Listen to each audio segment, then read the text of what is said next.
Turns out Mother Nature helped police catch their man in Warren today. He was barricaded inside a home in Warren. In fact, 7 Action News reporter Kimberly Craig tells us how the bitter cold temperatures led to this man's arrest.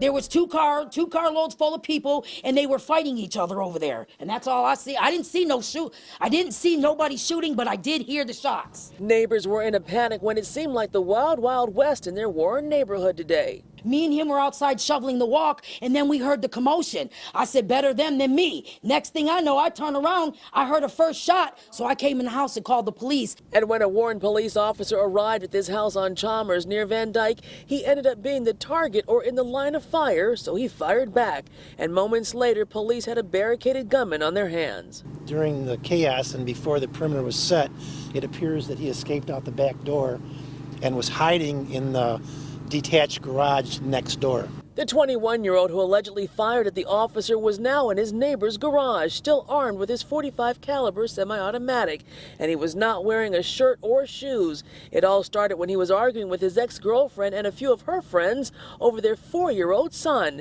and at some point the man fired off a round. Then came the shots at police when they arrived. They were going to return fire. And that's what the officer did. They have a right to protect themselves. They have a right to go home at night.